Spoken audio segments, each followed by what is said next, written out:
Capitol Hill yesterday. That loathsome little toad, Jack Smith. Representative Brandon Gill, one of the great cross-examiners up there for the Republicans on Capitol Hill. And this exchange, I won't play it all, but here's some of it. Number 47 from yesterday. Mr. Smith, in January of 2023, did you subpoena then Speaker of the House Kevin McCarthy's toll records? Yes, sir, we did. Yes, you did. And the subpoena covered the time period between November 2020 and January 2021. Is that right? I'm sorry, sir. Could you say that again? We're not going to delay like this. The subpoena covered the time period between November of 2020 and January 2021. How many days after Kevin McCarthy was sworn in as Speaker did you subpoena his records? I don't recall, but those two things had nothing to do with one. It was 16 days after becoming the highest-ranking Republican in the House of Representatives. You subpoenaed his toll records. Do you agree that that might reasonably be considered a violation of the speech or debate clause? I do not, and I want to be clear that the toll records... You were collecting months' worth of phone data on the Republican Speaker of the House, the leader of the opposition, right after he got sworn in as Speaker, all around the time of a major vote. That sounds like a flagrant violation of the speech or debate clause to me, and I think most people agree with me. And Speaker McCarthy had no recourse, did he? Because you issued a non-disclosure order ensuring that neither he nor any of the American people knew about these subpoenas. Is that right?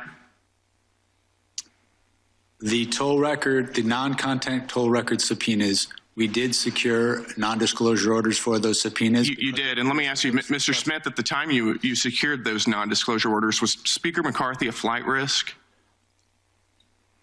The non-disclosure order was based on concerns about... Was Speaker McCarthy a flight risk? He was not. He was not. Then why did your non-disclosure order refer to him as a flight risk? It says right here, the court finds reasonable grounds to believe that such disclosure will result in flight from prosecution. Sir, when securing a non-disclosure order... That's good enough. And just one more quickly, number 48, this is Chip Roy, also revealing with Operation Arctic Frost. You know, this is where they were spying on members of Congress and demanding that the cell phone companies who are legally bound to tell members of Congress that the feds are snooping around in their phone records. Jack Smith called him up and said, and Judge Boasberg called him up and said, don't you tell, or we're going to give you trouble. Here's some of Chip Roy, number 48. Is this the complete list right here? Well, let me ask you this. Am I on this list? Did you target my records and subpoena my phone toll records? My understanding is your records were subpoenaed by prosecutors before I became special counsel. Well, the staff would put this up on the screen. I'm thankful for the great staff who discovered the email where I learned for the first time a few weeks ago that my phone records were indeed targeted.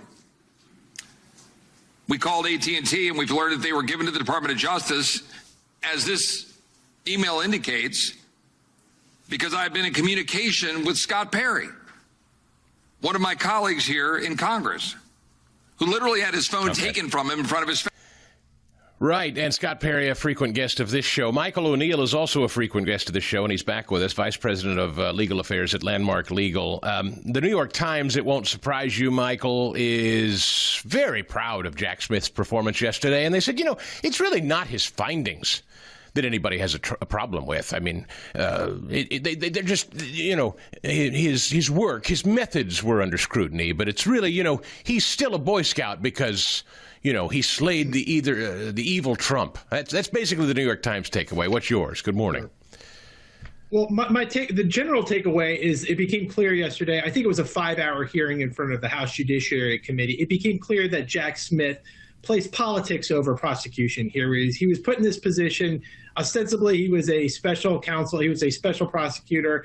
He was with the goal of course, conducting a criminal investigation. Well, of course, politics elevated over everything with the goal of what? The goal, of course, disenfranchising the American people and ensuring that Donald Trump was not elected president in 2024. I think that's your big takeaway here. But what happened here is abuse of this authority. This is what happens when you have these individuals vested with this unconstitutional authority. Now, he operated outside the bounds of the law. Remember what happened? A district court judge in Florida had concluded, remember when she dismissed his indictment, Mar-a-Lago documents retention case, that the Department of Justice never had the legal authority to appoint him. The Attorney General never had the constitutional authority to designate Jack Smith. And actually, this kind of came up a little bit tangentially yesterday. He had to admit that he never actually took an oath of office. Remember, his oath was executed 11 months into his investigation. So he was actually never really an officer of the United States and never really had this authority to do what he did, which is really terrifying when you think about this. This gentleman, $35 million budget, unlimited authority, operating outside the bounds of accountability. Congress couldn't impeach him. The Senate couldn't. The House of Representatives couldn't impeach him. He could never be removed, and was essentially afforded this authority to run amok and conduct this wide-ranging investigation that faced politics. To this point, is this not exactly what judges have said about Lindsey Halligan and Alina Habba in Virginia and New Jersey? Is effectively, is that what he was, but he wasn't stopped, whereas Trump's appointees have been? Yes. Is that about right?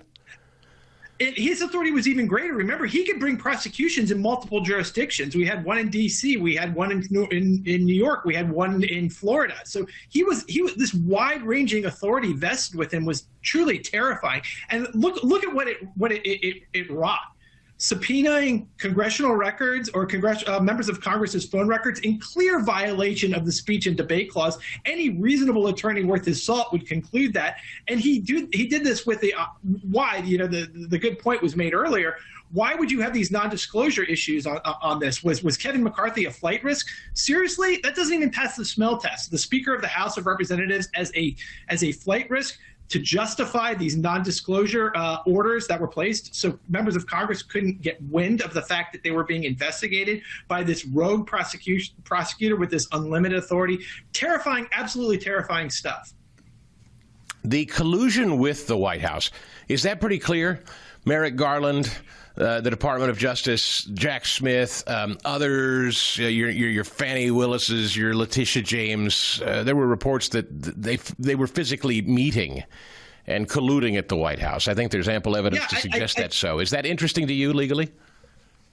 Absolutely. You had this wide-ranging, it's like a hydra, right? There's just multiple heads of these investigations that were occurring throughout jurisdictions in the United States with all the, what was the end goal? And that's become very clear. It was clear to us last year, it's clear to us now. The end goal was politics, to disenfranchise the American people and deny them the opportunity to elect Donald Trump as the president of the United States.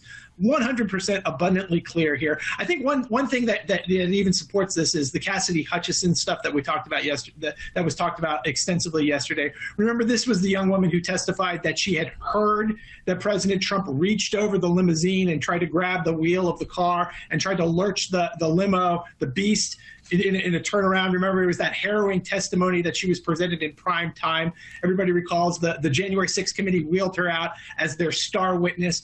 I think what we heard yesterday was what was really disturbing for me from an attorney's perspective is the fact that Jack Smith didn't disavow that testimony. We all know now that was hearsay on top of hearsay. She was not a firsthand witness to those activities of what she alleged Donald Trump occurred. She heard that through somebody. Hearsay, of course, as we all know, is inadmissible in a court. A prosecutor should discount it, particularly when one of the prime witnesses is trying to say that she heard somebody say something about something. So you see how inadmissible that would be, how inaccurate it would be, particularly in the simple fact that you had people who were actually there who said that Donald Trump never did anything like that. You had a Secret Service agent who testified that he never did what Cassidy Hutchinson alleged that he did. So I think what you saw, again, back to my original point, Chris, is politics over prosecution in this case, and the rampant destruction that a individual with this unlimited, unconstitutional authority can wreak on the United States and on the American people. If I could quickly close the loop on Jack Smith, what should happen, if anything, to Jack Smith, just briefly, because I do want to get to Minneapolis, in your opinion, if anything? I'm one of just quoting Barack Obama, consigned to the ash bin of history. Learn the lesson from our country that we should not. And again, I'm bipartisan on this, Republicans and Democrats. I am not for appointment of these individuals with this wide-ranging authority. I think the lesson we take from him is when you appoint independent counsel, special prosecutors, there's a reason the independent counsel statute was allowed to expire, because you see these folks who operate outside the bounds of accountability, outside of constitutionality. It never works out well for the American people. It never works out for our constitutional system. Learn our lesson. No more special prosecutors, no more independent counsels. If we want to investigate crimes, use the Department of Justice's criminal justice system. U.S. attorneys are the individuals who are vested under our system to conduct these investigations and these prosecutions. Now we pivot to Minnesota, and it appears that 3 individuals involved in storming that church were arrested yesterday. One of them was not Don Lemon, and a lot of people want to know why. Well, it appears they did want to arrest Don Lemon, but a judge got involved and said no. And it appears that judge is friendly with Keith Ellison, the Attorney General of Minnesota, who's obviously a partisan, and tight with Don Lemon. So how do you read that whole episode, and who, if anybody, should have been arrested yesterday? Well, first of all, kudos to the Department of Justice for acting swiftly in this case and pursuing these investigations and prosecutions of these individuals who clearly, or at least appear to violate provisions of the FACE Act. You cannot barge into, storm into religious institutions, into churches where people are actively worshiping and interrupt their exercise of their freedom of religion. And so kudos to the Department of Justice for acting quickly and gathering the evidence. But at the time when this happened and people were screaming immediately for arrests, I always urged patience. I said, look, we have to make sure this is a hostile jurisdiction, right? You have to understand that judges, not only jury pools, but judges and probably local police departments aren't going to cooperate with federal authorities who are going to pursue these prosecutions. And that was confirmed with the actions of the magistrate who refused to sign the Don Lemon indictment. Certainly, the Department of Justice has some other options that they're going to pursue. They can present the evidence to a grand jury, which I think that's in the works, or they could seek to have the indictment signed by a district court judge in Minnesota to pursue that indictment. Obviously, you see that the incestuous relationships on the ground with a lot of these individuals who are in positions of authority, this is all of the factors that the Department of Justice is considering when they're trying to bring these prosecutions. And that's why it's imperative that all the I's are dotted, all the T's are crossed, all the evidence is gathered before you begin the process, so that you don't see these sorts of incidences where these individuals, magistrate judges, who look like, at least appear from my perspective and from the public's perspective, to be compromised here, at least to have some sort of conflict of interest in relationships with individuals, as you indicated, who might have authority in Minnesota. So again, I don't think that the issue regarding Don Lemon's prosecution is closed. I think that the Department of Justice has some options, and they're considering and pursuing those as well.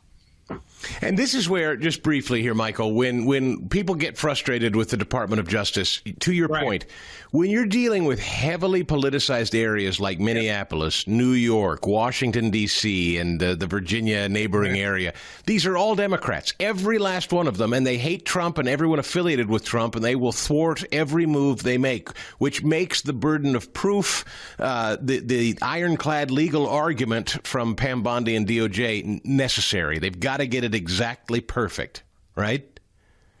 Absolutely. And this is, again, I say this every opportunity I can. Look, it's not easy to build a criminal case against any individual. Remember, you're entitled to presumption of innocence. You have to prove, the prosecution has to prove beyond a reasonable doubt that the indicted individual or the accused individual committed the crimes that they're accused of. Yep. So there's already a high burden. There's a lot of procedural hurdles that prosecutors have to overcome.